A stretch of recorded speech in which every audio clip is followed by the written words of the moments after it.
नमस्ते दोस्तों, happy learning to all of you. Welcome back. मैं हूं आपका दोस्त ऋषभ डाकलिया।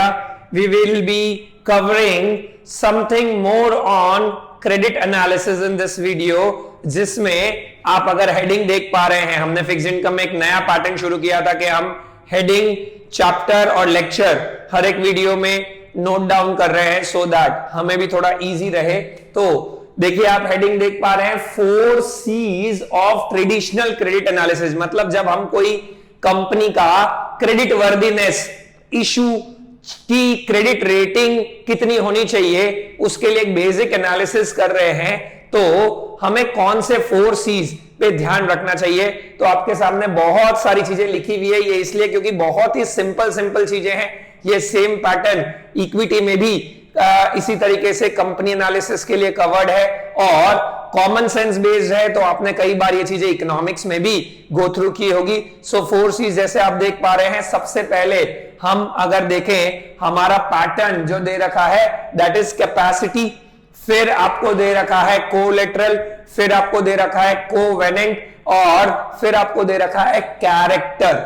मतलब ये 4 C's को अगर हमने थोड़ा अच्छे से स्टडी कर लिया तो हमें काफी अंदाजा आ जाएगा about the creditworthiness of the company with respect to fixed income securities at least. तो हम एक एक करके शुरू करेंगे। काफी सारी चीजें इनके अंदर लिखी हुई है, बट बहुत सिंपल है। आपको सिर्फ एक बार सुनना है, ठीक है, एंड दिमाग में सेट हो जाएगा वैसी चीजें। बिकॉज ये वैसे चैप्टर भी सेल्फ एक्सप्लेनेटरी है। काफी सारी चीजें you will be directly getting once you read, लेकिन वीडियोस हम इसलिए रिकॉर्ड कर रहे हैं बिकॉज एक बार आप सुन लोगे तो थोड़ा और फटाफट आपको दिमाग में बैठ जाएगा। सो प्राइमरीली सबसे पहला दिया हुआ है, first C to look after is capacity. What does capacity means? Capacity refers to what the issuer capacity to repay the principal or interest on time, ठीक है। It refers to borrowers, issuers ability to repay debt obligation in time. Timely repay कर रहे हैं, नहीं कर रहे हैं, क्या पार्ट है। फिर कोलेटरल, मतलब जो हमारी क्वालिटी है ऑफ कोलेटरल, उसका भी टेस्टिंग, उसका भी चेकिंग होना बहुत जरूरी है। जनरली आप बैंक लोन्स भी लेने आएंगे तो जो हम कोलेटरल रखते हैं वो एक बार आके विजिट जरूर करते हैं। हमने हमारी तरफ से वैल्यू दे दी कि ये 1 CR का है, आप लोन दे दीजिए, तो वो वैसा नहीं होगा। They will have to check the quality of the collateral as well. फिर है कोवेनेंट्स। ये हम डिटेल में डिस्कस नहीं करेंगे क्योंकि पहले हम already affirmative, negative covenants initial part of the fixed income में डिस्कस कर चुके हैं। और फिर है कैरेक्टर, मतलब हमारा इंटेंशन कैसा है वो। सो अगर हम एक एक करके डिस्कस करें तो कैपेसिटी के बारे में जब भी हम देख रहे हैं, समझ रहे हैं, कोशिश कर रहे हैं डिस्कस करने की, तो उसमें हम 3 चीजें गो थ्रू करेंगे। एक, इंडस्ट्री का स्ट्रक्चर, दूसरा इंडस्ट्री के फंडामेंटल्स, तीसरा कंपनी के फंडामेंटल्स। ये तीनों को कंबाइन करेंगे तो हमें कैपेसिटी का काफी हद तक आइडिया आ जाएगा। इंडस्ट्री स्ट्रक्चर स्टडी करने के लिए हम लोगों को पॉटर्स 5 फोर्सेस, ठीक है, आपको पता है क्या होता है, आप बहुत बार गो थ्रू कर चुके हो, ठीक है, कि सब्स्टिट्यूट्स आ गए तो क्या, कंपटीशन की फियर्सनेस क्या है, बार्गेनिंग पावर ऑफ सप्लायर्स कितना है, बार्गेनिंग पावर ऑफ कस्टमर्स किस तरीके से है, वो सारी चीजें हम इंडस्ट्री स्ट्रक्चर में देखेंगे। उससे अगर हम लोग पॉजिटिव नोट पे आते हैं, मतलब वो अच्छी बात हो जाएगी। बिकॉज अगर पॉजिटिव निकल के आता है पॉटर्स 5 फोर्सेस का इंडस्ट्री का स्ट्रक्चर एज अ होल, तो हम मैक्रो टू माइक्रो जा रहे हैं, क्योंकि पहले हमने इंडस्ट्री का स्ट्रक्चर स्टडी करना है, फिर हम इंडस्ट्री के फंडामेंटल स्टडी करेंगे और फिर कंपनी के फंडामेंटल्स। तो हमें मैक्रो टू माइक्रो आना है for the purpose of this capacity. क्योंकि इंडस्ट्री की ओवरऑल हालत ठीक है तो अच्छी बात है, बिकॉज इंडस्ट्री की हालत खराब है तो क्या होगा, जैसे कि ट्रेडिशनल टेलीविजन्स अब आउट हो रहे हैं, ठीक है, या अब स्मार्ट टीवीज ही चल रहे हैं, जो स्मार्ट एनेबल टीवीज नहीं है, जिसमें इंटरनेट एनेबल नहीं है, वो भी धीरे धीरे खत्म हो जाएंगे। तो अगर मैं उसको एक सेगमेंट मान लूं तो वो सेगमेंट की तो हालत खराब ही है। अब कोई ऐसी कंपनी है जो उसमें है और फिर उसने अगर डेट इश्यू कर रखा है तो थोड़ा अच्छा इंडिकेशन नहीं आएगा, राइट। सो इंडस्ट्री स्ट्रक्चर में हम पॉटर्स 5 फोर्सेस के बेस को लेके उसको स्टडी करेंगे, ठीक है। मुझे डिटेल में उसको बताने की आई थिंक आवश्यकता नहीं है, क्योंकि पॉटर्स 5 फोर्सेस हम प्रीवियस स्टैंडर्ड्स में भी पढ़ चुके होंगे, यहां पे भी हमने डिटेल में स्टडी किया होगा उसको। देन है इंडस्ट्री फंडामेंटल्स, जिसमें आप देख पा रहे हैं पहला चेक क्या करना है कि क्या हमारी इंडस्ट्री सिक्लिकल नेचर की तो नहीं है। सिक्लिकल नेचर अगर होते हैं, इफ यस तो वो थोड़ा रिस्की हो जाएगा, इफ नो तो फिर वो रिस्की इतना ज्यादा नहीं होगा, क्योंकि सिक्लिकल फॉर्म्स या सिक्लिकल इंडस्ट्रीज जो है उनका पॉजिटिव साइकिल चल रहा होता है तो अच्छी बात है, लेकिन वो यूं उसमें वॉलेटिलिटी या वेरिएबिलिटी बहुत ज्यादा रहती है। शुगर इंडस्ट्री हो गई, कई सारे जो मेटल इंडस्ट्रीज है, ठीक है, उसमें अभी पॉजिटिव साइकिल चल रहा है तो बहुत अच्छी बात है, बट एट टाइम्स वी सी कि वो ऑपोजिट हैंड में भी चला जाता है। तो सिक्लिसिटी इज बेसिकली व्हाट के कई बार पॉजिटिव साइकिल, कई बार नेगेटिव साइकिल, कई बार अगेन पॉजिटिव, कई बार नेगेटिव, वो भी 2 इयर्स का हो सकता है, 4 इयर्स का हो सकता है, इवन उससे शॉर्ट टर्म भी हो सकता है, तो वो पार्ट होता है, ठीक है। फिर है growth prospects of the industry as a whole. Industry as a whole किस रेट से ग्रो हो रहा है, ओवरऑल मार्केट किस रेट से ग्रो हो रहा है। जैसे हम देखते हैं एडटेक का ग्रोथ, ओवरऑल ही लोगों में एक्सेप्टेबिलिटी बढ़ रही है, नहीं बढ़ रही है, ठीक है, क्या पार्ट है। What we are doing is again currently an example of edtech. तो इंडस्ट्री एज अ होल अगर ग्रो हो रहा है, मार्केट इंक्रीज हो रहा है, तो that's a good sign, but if that's not happening, अगर वो श्रिंक हो रहा है तो दैट्स अ पुअर साइन। तो ग्रोथ प्रोस्पेक्ट मतलब कितने number of consumers industry level पे ऐड ऑन होते जा रहे हैं, अगर वो हो रहे हैं तो अच्छी बात है, क्योंकि हमारा भी कुछ ना कुछ तो मार्केट शेयर होगा, उस मार्केट शेयर के बेस पे हमारा ग्रोथ रेवेन्यू इंक्रीज होता है अगर, तो देन अगेन हमारा ऑपरेटिंग प्रॉफिट बेटर होगा, तो our capacity to repay the debt will increase, ठीक है। एंड फिर क्या है, पब्लिश स्टैट्स भी हमें चेक करने चाहिए, क्योंकि कई बार गवर्नमेंट या इवन नॉन गवर्नमेंट ऑर्गेनाइजेशंस जो है कई बार स्टैट्स पब्लिश करके related to various industries, so that awareness बढ़े और पता चले अबाउट द सिचुएशन, सो वो भी हमें रेफर करने चाहिए। तो हम पहले इंडस्ट्री स्ट्रक्चर को एनालाइज किए, फिर इंडस्ट्री के फंडामेंटल्स को किए, अब हम कंपनी के फंडामेंटल्स पे आ रहे हैं, जहां पे कंपनी की कॉम्पिटिटिव पोजीशन सबसे पहले चेक करेंगे।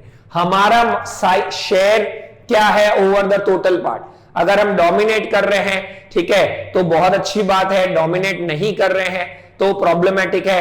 अगर इंडस्ट्री की हालत इतनी अच्छी नहीं है फिर भी हम डोमिनेटिंग है, तो एटलीस्ट दूसरों के कंपैरिजन में तो हम बेटर है। और इंडस्ट्री की हालत बहुत अच्छी है पर हम जो है हमारा बहुत छोटू सा मार्केट शेयर है, तो अगेन वो प्रॉब्लमेटिक है। ऑपरेटिंग हिस्ट्री मतलब पास्ट में हमारे मार्जिन कैसे रहे, ग्रॉस मार्जिन, ऑपरेटिंग मार्जिन किस तरीके से रहे, क्योंकि ऑपरेशंस देखते ही मार्जिन दिमाग में आना चाहिए, तो हमारे मार्जिन कितने रहे हैं, ठीक है, एज कंपेयर टू अदर्स हमारे मार्जिन सेम या उनसे बेटर रहे हैं, मतलब कि हम एफिशिएंट है इधर इन कॉस्ट कटिंग और प्रॉपर मैनेजमेंट ऑफ रिसोर्सेज और charging good amount of money, and हमारा प्रोडक्ट इतना पावरफुल है कि लोग देने को विलिंग है। अगेन ये सब जितने पॉजिटिव होंगे उतना ओवरऑल हमारा कंपनी का फाइनेंशियल पोजीशन स्ट्रांग होगा, तो हमारी capacity to repay to the debt becomes more, ठीक है। तो उसके साथ साथ हम रेशियो एनालिसिस भी चेक कर लेंगे और मैनेजमेंट के पर्सपेक्टिव से क्या स्ट्रैटेजीज वो लगा रहे हैं, क्या नहीं लगा रहे हैं, एक बार उनको भी हम लोग गो थ्रू करेंगे। तो ये हमारा पूरा part 1 capacity part, which is basically divided into 3 parts. हम जा रहे हैं मैक्रो टू माइक्रो, ये लिख लो ताकि ध्यान रहे। इंडस्ट्री का स्ट्रक्चर, इंडस्ट्री के फंडामेंटल जहां पे हम चेक कर रहे हैं कि कहीं साइक्लिकल तो नहीं है, कहीं ग्रो होना बंद तो नहीं होगी, और फिर कंपनी के फंडामेंटल्स जिसमें हमारा मार्जिन कितना है, हमारा शेयर कितना है, हमारे फंडामेंटल्स कितने हैं, हमारी कॉम्पिटिटिव पोजीशन कितनी है, वो सब हम चेक करेंगे। So this is our capacity part. फिर आता है हमारा कोलैटरल, मतलब जो हम गिरवी रख रहे हैं उसका जो स्ट्रेंथ है वो कितना होगा, क्योंकि मैं अगर एज एन आउटसाइडर, मैं अगर एक लेंडर हूं, ठीक है, तो मैं लेंड कर रहा हूं, मैं इन्वेस्टर हूं तो मैं इन्वेस्ट कर रहा हूं, तो कोलैटरल की भी आपकी जो पोजीशन है, द कंपनी के एसेट्स की, हम फाइनेंशियल डॉक्टर है तो कंपनी के एसेट्स की हम लोग हेल्थ चेक कर रहे हैं, ऐसा समझ लीजिए। So collateral is more important for less credit worthy companies, क्योंकि अगर क्रेडिट वर्दीनेस अच्छी नहीं है तो चांसेस ज्यादा है कि वो लोग नॉर्मल रीपे नहीं करेंगे, तो ज्यादा चांसेस है कि हमें कोलैटरल को सेल करके हमारा पैसा रिकलेक्ट करना पड़ेगा। So collateral health checkup, it is as good as health checkup of assets, correct. और ये ज्यादा इंपॉर्टेंट बन जाता है किन के लिए, वो कंपनीज जो लेस क्रेडिट वर्दी है, ठीक है। हम क्या चेक करेंगे, एक तो कंपनी के पास इनटैंजिबल एसेट्स कितने हैं, स्पेशली पेटेंट्स कितने हैं। अगर पेटेंट्स अच्छे हैं, ये इंडिकेट कर रहा है कि कंपनी की रिलेटिव पोजीशन बेटर है, क्योंकि पेटेंट्स इंडिकेट कर रहा है कि हमने आर&डी या कुछ ऐसी टेक्नोलॉजी जो हमें बिलोंग करती है, तो उसको थोड़ा पॉजिटिव माना जाता है। गुडविल को इतना पॉजिटिव नहीं, because goodwill is past acquisition जो लिए हुए हैं, तो गुडविल का डायरेक्ट एडवांटेज हमें हो पाएगा नहीं हो पाएगा उस पर श्योरिटी नहीं रहती है। फिर डेप्रीसिएशन, तो डेप्रीसिएशन बेसिकली क्या बताता है कि हमारा जिस रेट से डेप्रीसिएशन लग रहा है और कैपिटल एक्सपेंडिचर उससे ज्यादा नहीं है, ये इंडिकेट कर रहा है कि कंपनी नए एसेट्स में इन्वेस्टमेंट नहीं कर रहा है। वो इंडिकेट कर रहा है कि फ्यूचर ग्रोथ प्रोस्पेक्ट्स के क्वेश्चन मार्क है, क्योंकि अगर हम लोग एसेट्स यूज करते हैं तो डेप्रिशिएट हो के उनकी वैल्यू तो कम होती जाएगी, तो बॉन्ड का मेजर पोर्शन तो एकदम लास्ट पार्ट में रीपे होता है। बुलेट स्ट्रक्चर आपको याद होगा। तो अगर एसेट्स डेप्रिशिएट ही होते जा रहे हैं और हम नए केपेक्स नहीं कर रहे हैं, तो वो तो एक खतरे की टिंग टिंग टिंग घंटी हो गई। क्यों? बिकॉज एसेट्स डेप्रिशिएट होते रहेंगे तो वैल्यू वहां पे कम हो रही है, और अगर सामने हम नया केपेक्स नहीं कर रहे हैं, दैट मींस फ्यूचर में हमारे पास में भी सफिशिएंट कोलेटरल बचेगा भी या नहीं बचेगा, ऐसा एक क्वेश्चन मार्क है। इस हेल्थ को हम चेक कर रहे हैं under the collateral part.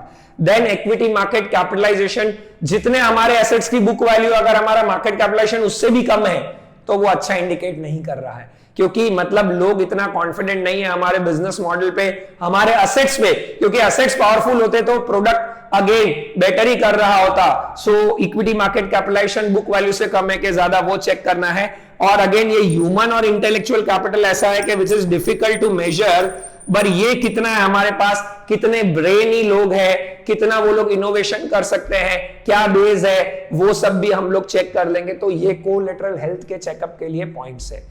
Covalents जैसा मैंने कहा था, मैं बहुत ज्यादा डिटेल में डिस्कस नहीं करूंगा, क्योंकि पास्ट में हम ऑलरेडी कर चुके हैं। अफर्मेटिव मतलब ये कमिटमेंट्स हो गए, हम ऐसा करेंगे, मुझे कबूल है, ये हम चेक करते हैं इसमें कि हम टाइमली इंटरेस्ट पे करेंगे, हम टाइमली प्रिंसिपल पे कर देंगे, हम लोग कोलेटरल को या हम सेम कोलेटरल पे 2 बार लोन नहीं लेंगे, वैसा वाला पार्ट। अफर्मेटिव में हम क्या क्या कमिट कर रहे हैं वो है, और नेगेटिव में बेसिकली रेस्ट्रिक्शंस हो गए। तो these are action oriented and these are restriction, जैसे कि we can not sell the asset, we can not take loan on the same collateral, ठीक है, फ्रॉम डिफरेंट पीपल, इस तरीके से नेगेटिव रेस्ट्रिक्शन। तो दोनों की लंबी लिस्ट हमने ऑलरेडी पास्ट में डिस्कस कर चुके हैं।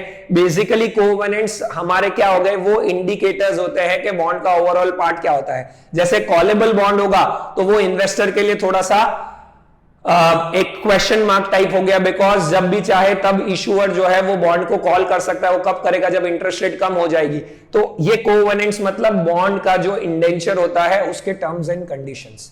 एंड आखिर है चरित्र, कैरेक्टर ऑफ द मैनेजमेंट, के पास्ट हिस्ट्री मैनेजमेंट की कैसी रही है, क्या मैनेजमेंट की integrity to repay loan past में रही है कि नहीं रही है। अगर रही है तो वो बहुत अच्छी बात है, और अगर नहीं रही है तो ये भले ही दिस इज व्हाट, ये पूरा सब्जेक्टिव होता है, लेकिन ये काफी इंसाइट्स देता है हमें ओवरऑल क्या डिसीजन लेना चाहिए या क्या रेटिंग देनी चाहिए क्रेडिट एनालिसिस ट्रेडिशनल के हिसाब से। वो तो पास्ट रिकॉर्ड कैसा रहा है ओइंग टू रीपेमेंट्स, ठीक है, ऑफ डेट। उसके बाद कंपनी की पॉलिसीज कैसी है कि क्या वो डेट होल्डर्स को कितनी सुपेरियोरिटी देते हैं या इक्विटी वालों की ज्यादा सोचते हैं, या फिर कंपनी ने टर्न अराउंड पास्ट में जब डिफिकल्टी हुई थी तो किया है कि नहीं किया है, कहीं कुछ फ्रॉड जैसा तो नहीं है।